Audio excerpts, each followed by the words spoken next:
quando você vai no mercado e você vê as coisas em promoção, você fica, ai meu Deus do céu, eu não quero nada em promoção, vou sair correndo, eu quero pagar é caro.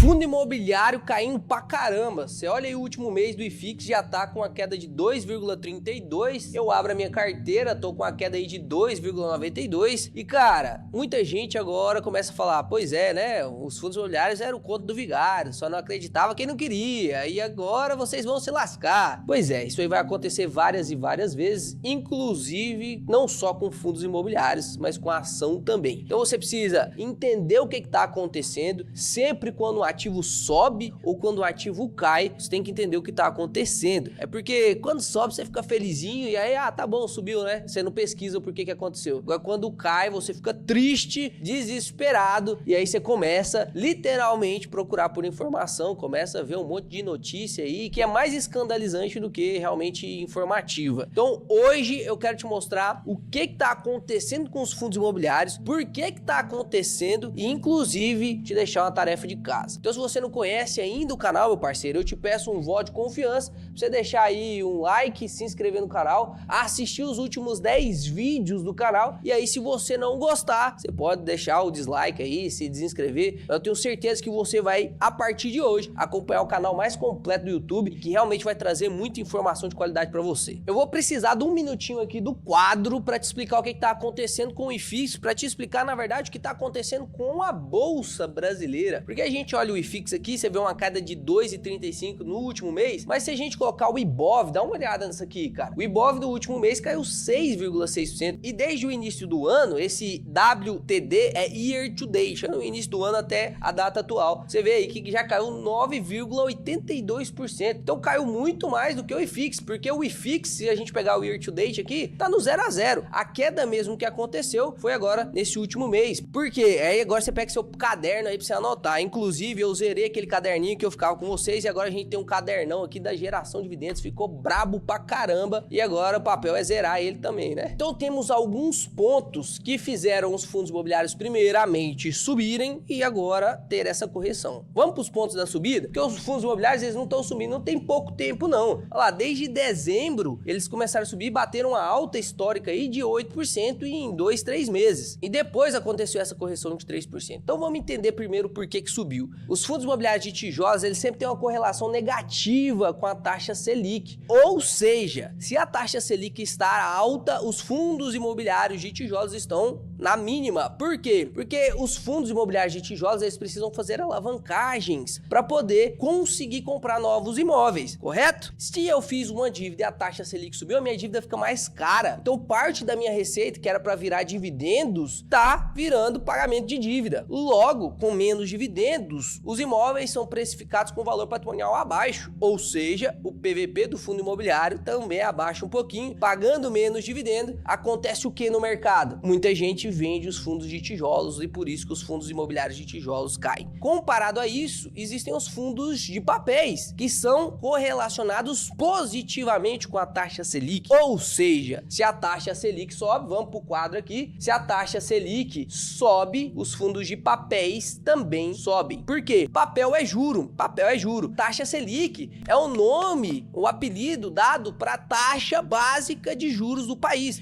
Então, se a taxa Selic subiu para 13,75, como foi o histórico, os fundos de papéis subiram também o seu dividendo para 13, para 12,5, para 14. Tinha muitos fundos de papéis pagando 14. Agora, lembra daquilo que eu te falei? Os fundos de tijolos estão na mínima pagando menos, fundo de papel ali na máxima, pagando pra caramba. O que vai acontecer? Os macacos que pulam de galho em galho, os mãozinha de alface, os caras que não investem, mas sim especulam, vão vender seus fundos de tijolos e entrarem nos fundos de papéis, porque eles estão pensando muito mais no pagamento do que na valorização a longo prazo. Eles não estão criando uma carteira para ficar pro resto da vida. Eles estão criando uma carteira que paga muito agora e que vai mudar depois. Porque a taxa Selic, nesse período de 13,75, passou durante um platô e depois começou a cair. E a gente viu essa especulação de queda refletir investir nos fundos de tijolos. Só pela possibilidade de queda, os fundos de tijolos já começaram a valorizar pra caramba. Até que chegamos no primeiro ponto que fez os fundos imobiliários ficarem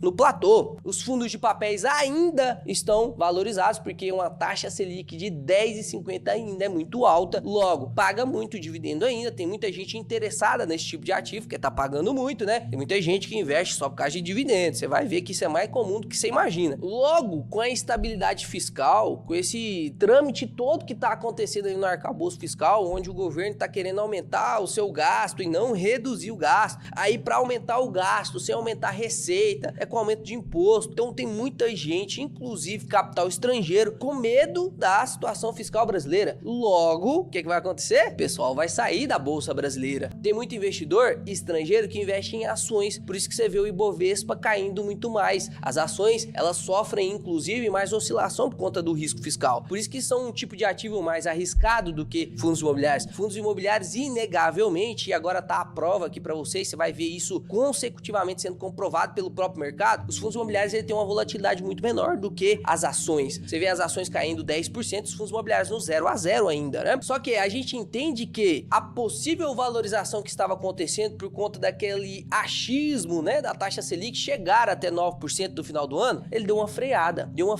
Muita gente que confiava que isso ia acontecer, não tá confiando mais. E aí muito fundo de tijolo desvalorizou.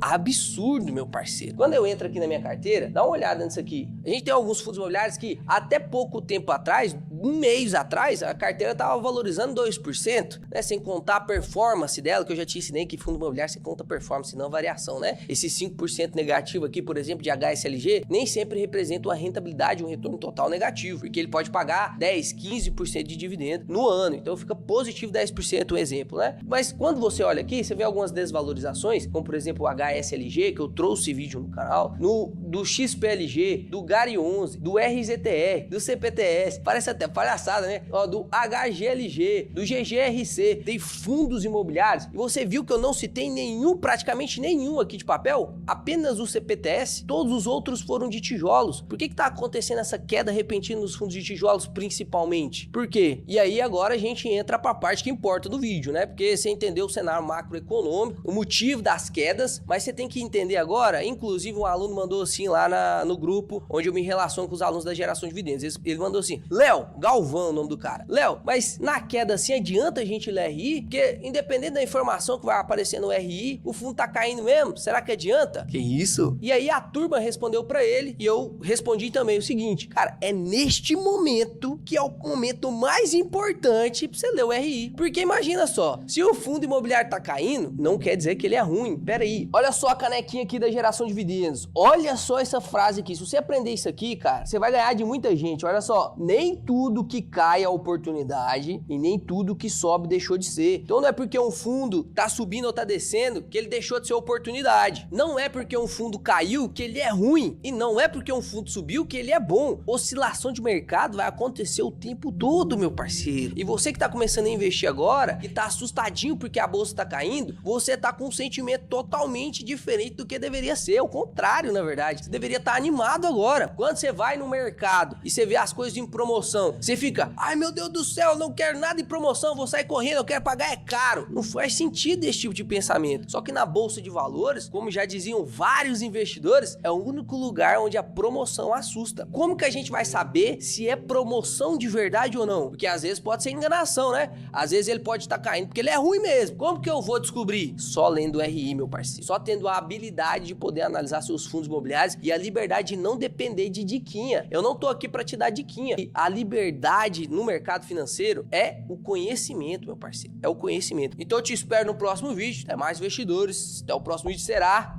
excepcional. Isso aí.